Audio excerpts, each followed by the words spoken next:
اچھا، محاورہ کسے کہتے ہیں؟ آپ نے جو سوال پوچھا ہے میرے خیال میں یہ بڑا عام سا سوال ہے، ہر ایک کے ذہن میں واضح ہوگا۔ ہر ایک سے مراد یہ ہے کہ جس کا ادب کے ساتھ یا زبان کے ساتھ تھوڑا سا بھی تعلق ہے تو وہ یقیناً محاورے کے بارے میں جانتا ہوگا۔ لیکن آپ کہتے ہیں کہ میں اپنی رائے دوں۔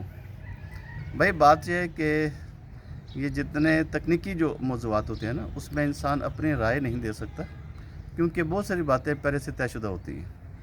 البتہ یہ ہو سکتا ہے کہ بیان کرنے کا انداز مختلف ہو سکتا ہے، لیکن چیز نئی نہیں ہوگی۔ تو جہاں تک دیکھیں محاورے کی جو عام تعریف ہے نا، وہ تو یہ ہے کہ محاورہ دو یا دو سے زیادہ الفاظ کا ایسا مجموعہ جو اپنے حقیقی معنوں کے بجائے غیر حقیقی یا مجازی معنوں میں استعمال ہو۔ آپ لغت کی جو بھی کتاب دیکھیں گے اس میں بھی تقریباً یہ ڈیفینیشن موجود ہوگی۔ اصطلاحات کی کوئی کتاب دیکھیں گے اس میں بھی یہی الفاظ دہرا دیے جاتے ہیں۔ اب اس میں تکنیکی صورتحال یہ ہے کہ محاورہ جو ہے نا، اس میں کم سے کم دو الفاظ کا ہونا بہت ضروری ہے۔ اس میں ایک جو ہوگا وہ ہمیشہ اسم ہوگا، اور دوسرا جو ہوگا یا تو وہ فعل ہوگا یا پھر وہ مصدر ہوگا۔ اب دیکھیں ہم دو لفظی محاورہ استعمال کرتے ہیں، دل توڑنا۔ اس میں دل جو ہے تو وہ اسم ہے، جبکہ توڑنا جو ہے تو وہ مصدر ہے۔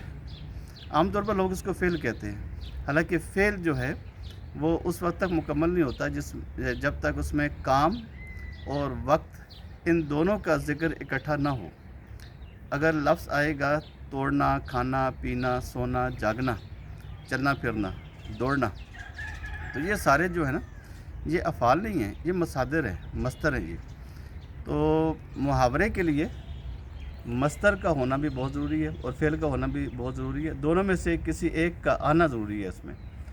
اور جس طرح میں نے کہا تھا کہ یہ اپنے مجازی معنوں میں استعمال ہوتا ہے، تو یاد رکھیے گا کہ اس میں چونکہ ایک اسم ہے اور ایک فعل ہے، تو جو مجازی معنوں میں استعمال ہوتا ہے نا، تو وہ ہمیشہ اس کا فعل یا کیا کہنا چاہیے مصدر ہوگا، وہ ہمیشہ مجازی معنوں میں استعمال ہوتے ہیں۔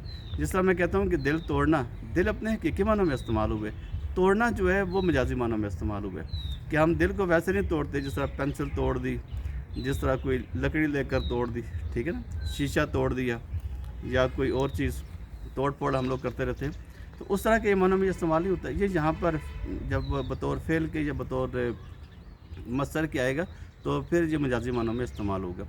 ایک تو یہ صورتحال ہے اس میں، اور محاورے کے لیے شرط کیا ہے اس میں؟ ایک اسم ہوگا، ایک فعل یا ایک اس میں مصدر ہوگا۔ اور یاد رکھیے گا ایک اور بات بھی کہ محاورہ جو ہے یہ ضرب المثل سے بالکل مختلف ہے اور روزمرہ سے بھی بالکل مختلف ہے۔ اگر آپ نے مجھے کہا تو میں روزمرہ پر اور ضرب المثل پر ایک الگ ویڈیو آپ کے لیے خاص طور پر بنا دوں گا۔ بہت شکریہ آپ کا۔